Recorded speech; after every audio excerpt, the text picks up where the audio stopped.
High কথা high কথা। এই যে মা রেডি। ও সকালবেলা ঘুম থেকে উঠে রেডি হয়ে স্নান টান করে এখন যাচ্ছি মামা বাড়ি। তো সকাল নেই, এখন প্রায় 9টার মতো হয়তো বাজে। আর এই দেখো আমার ভাই উঠোন ঝাড় দিচ্ছে। আর এখানে দেখো আমার মামাদের বাড়িতে কত বদ্রি পাখি আছে, দেখো পুরো খাঁচা বানিয়েছে। দুটো নিয়ে এসেছিলো আমার মামা, তো ওখান থেকে বাচ্চা দিয়ে কত পাখি হয়েছে। আর এই যে হচ্ছে আমাদের হবু মা, এখানে বসে বসে লেবু কাটছে, কত কাজ করছে দেখছো। আর এখানে আমার মেশো বসে রয়েছে, আর মেশো এসছে। তো আমি যেহেতু ভিডিও করছি, মেশো মানে ভিডিও করতে দেবে না, আমি বলছি করো করো, তোমার বউ বাড়িতে বসে বসে দেখবে তোমাকে। আর এখানে বোন করছে কাজ, ধনেপাতা কাটছে। এখানে আসার সঙ্গে সঙ্গেই আমার মাম্মি আমাকে কাজ দিয়ে দিয়েছে। তো এখন হবে এই গ্যাসটা পরিষ্কার করে এখানে বৌদির জন্য রান্না করতে বলেছে, 5 রকমের ভাজা ভাত বসাতে বলেছে। তো আমাকে যদি মামি বলতো যে এইগুলো করতে হবে, তাহলে আমি আরও সকাল সকাল আসতাম। যেহেতু 9টা বাজে, অনেক বেলা হয়ে গেছে। অনেকগুলো ভাজা রয়েছে এখানে, দেখো এক গামলা সব ভাজাভুজি রয়েছে, এগুলো সব এখন ভাজতে হবে। এখানে 5-6 রকমের ভাজা রয়েছে। তো চলো এক এক করে ওগুলো সব ভেজে নিই। আর এখানে এই পটল দুটো আমি একটু ডিজাইন করে কেটেছি, ওরাও পটল কেটেছিল কিন্তু এই দুটো আমি একটু ডিজাইন করে কেটেছি। এটা ভেজে বৌদির পাতে দেওয়া হবে। আর এখানে আমার মা আর মামি মিলে পিঠে বানাচ্ছে। তো বৌদিকে যেহেতু পিঠে দিতে হয় স্বাদে, তো এখানে চুষি পিঠে করা হচ্ছে, সেটা এখন কাটা হচ্ছে চুষি পিঠেগুলো। আর এখানে যে যেহেতু মাছ দই কাতলা হবে, তো দই কাতলাতে পেঁয়াজ রসুন যাবে। তো যারা পেঁয়াজ রসুন খাবে না, নিরামিষ যারা খাবে, তাদের জন্য এখানে পনিরের তরকারি রান্না করতে হবে। এখানে আমার বোন আমাকে হেল্প করছে, ও আমাকে সব সবজিগুলো কেটে পনিরগুলো কেটে দিয়েছে, সবজি এখন আলু কাটছে ও। তো আমার এখানে দেখো ভাজা অলরেডি কমপ্লিট বলতে গেলে, এই লাস্টের দিকে। আর এখন সকালে টিফিন খেতে বসে পড়েছি, সবার খাওয়া হয়ে গেছে। আমি আর আমার ভাই লাস্টে খেতে বসেছি মুড়ি আর কুমড়ো আলুর তরকারি। আর আমার সাথে এখানে আমার ভাই, আর এই যে বড় মা, আর এই পাশে হচ্ছে আমার বৌদির মা। এখানে সবাই বসে আমরা একসাথে খাওয়া দাওয়া করছি। আর এখানে আমার মেয়ে দেখো দইয়ের হাঁড়ি নিয়ে ওর মামা ওকে বসিয়ে দিয়েছে। আর আমার মেয়েটা এত দই খেতে ভালোবাসে। আর দেখো আমার ভাইও দেখো দইয়ের হাঁড়ি চাটছে। তো দুটো তো মিলে হাঁড়ির মাঝে লাস্টে পড়েছিল কিছুটা, তো সেগুলো এখন চাটাচাটি করছে। মামি এখানে গোপালকে এখন সাজাতে বলবে, তো বসছে। তো কোন জামাটা পরাবে সেটা জিজ্ঞেস করছিলো, যে এটা পরাবো। আমার পরা ভালো লাগছে। তো গোপাল পুজো দিয়ে এখন বৌদিকে রেডি করতে যাবো, অনেকটাই দেরি হয়ে গেছে দিয়ে।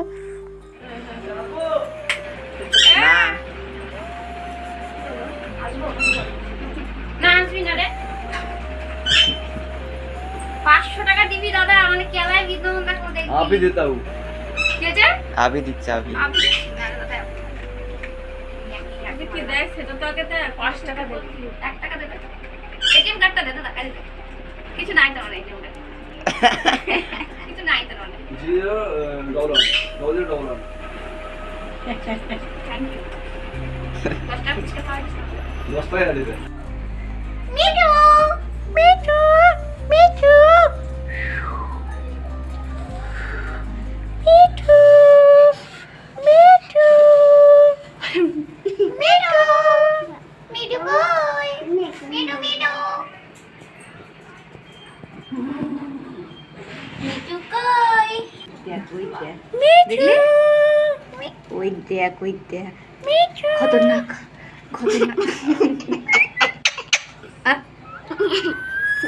মিঠু ফুলের পুরো।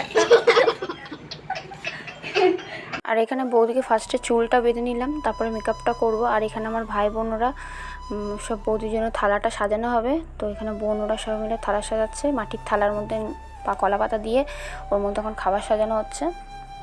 আর এখানে এত তাড়াহুড়া লাগিয়েছে, আমার ভয়ে হাত কাঁপতে শুরু করে দিয়েছিলো। মানে আধ ঘন্টার মতো আমি বৌদিকে বলতে গেলে রেডি করেছি। তো বলে না তাড়াহুড়ো করে কিছু খুঁজে পাচ্ছি না, তো হাতের সামনে যা পেয়েছি তাই দিয়ে সাজিয়েছি। তো বৌদিকে কেমন লাগছে অবশ্যই জানাবে কিন্তু তোমরা। আমি আমার যতটা পেরেছি ততটা সাজানোর চেষ্টা করেছি বৌদিকে। আর এখানে দেখো বোনটা কী সুন্দর করে বৌদির খাবারের জায়গাটা সাজিয়েছে ফুল দিয়ে, খুব সুন্দর লাগছে। কিন্তু এদিকে হয়ে গেছে একটা কেস। বৌদিকে সাজিয়ে আমরা দিকে বাড়ি এসেছিলাম রেডি হওয়ার জন্য। তো মেয়েটা যেহেতু স্নান করে না, আমি তো সকালে স্নান করেছিলাম, তো মেয়েটাকে স্নান করালাম। মা ওরা রেডি হলো, এখানে পুকায়ও চলে এসেছে। তো আমরা যেতে যেতে বৌদির ওদিকে স্বাদের অনুষ্ঠান কমপ্লিট হয়ে গেছে। তো আশীর্বাদ ওদিকে সব হয়ে গেছে।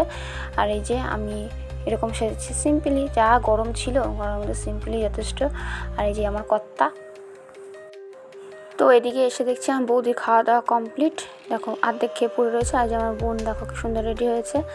আর এই যে মা ওই যে বোন, ওই যে ভাই, সবাই এখানে সব লোকজন চলে এসছে। তো এখন বৌদিকে একটা গিফট নিয়ে এসছে বৌদির জন্য, সেটা দেবো বৌদিকে।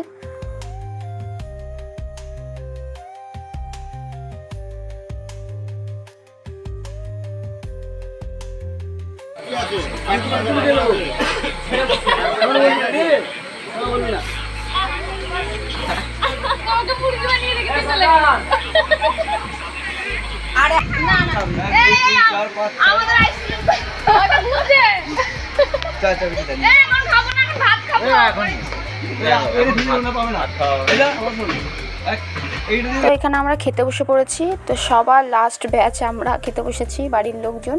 তো চলো খাওয়া দাওয়াটা সেরে নিই, তারপরে আবার দেখা হচ্ছে। তো এখানে আমাকে ইঁচড় চিংড়ি দিয়ে গেছিলো, তো আমি চিংড়ি মাছগুলো বেছে বেছে সাইডে রাখছিলাম, কিন্তু আমার দাদাকে দেখে আমি আবার চিংড়ি মাছগুলো লুকিয়ে দিলাম। কিন্তু ওর উপরে কোনো বিশ্বাস নেই, ও কখন এসে আমার সব চিংড়ি মাছগুলো খেয়ে চলে যাবে।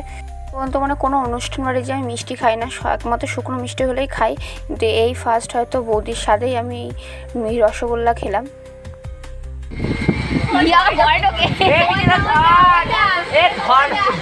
ওই দেখ বালতি আবার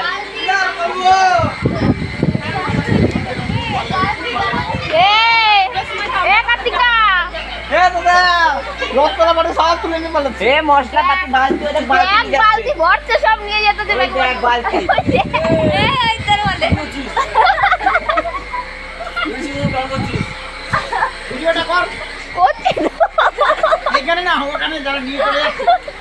তুমি যে কাটতে ডাক্তার দেবে আবার তো। এই যে দেখে নিন 2 বাটি আর এই যে 1 বাটি, 10 বাটি হয়েছে। আমারটা খেয়েছে, আর মারটা খেয়েছে,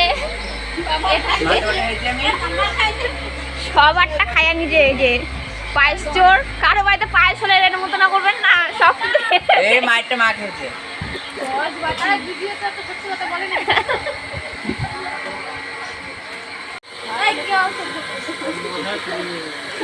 মশা একটু করে জড়ায় ধরবেন, রক্ত যা খাইছি সব রক্ত। তো এখানে বাড়ি গিয়ে একটু খাওয়া দাওয়া করে বাড়ি গিয়ে ঘুমিয়েছিলাম। তো এখানে রাত হয়ে গেছে। তো রাতেরবেলা এসে দেখছি এখানে চিকেন রান্না হয়েছে, আর এখানে বৌদি বাড়ির লোকজন সব খেতে বসেছে। ওরা সব বাড়ি যাবে, ওরা সব সারা দুপুরে ছিল। তো এখন সবাই খাওয়া দাওয়া করছে, খাওয়া দাওয়া করে অনেকটা দূর যেতে হবে, সবাই বাড়ি চলে যাবে।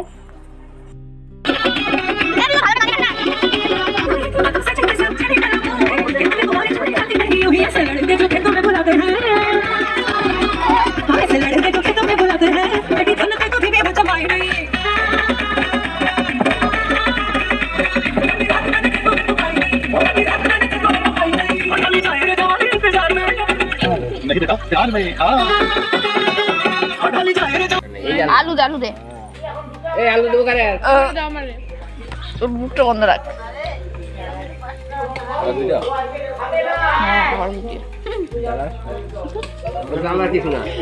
রাতে মাংস ভাত খাওয়া যাচ্ছে, বলবো না।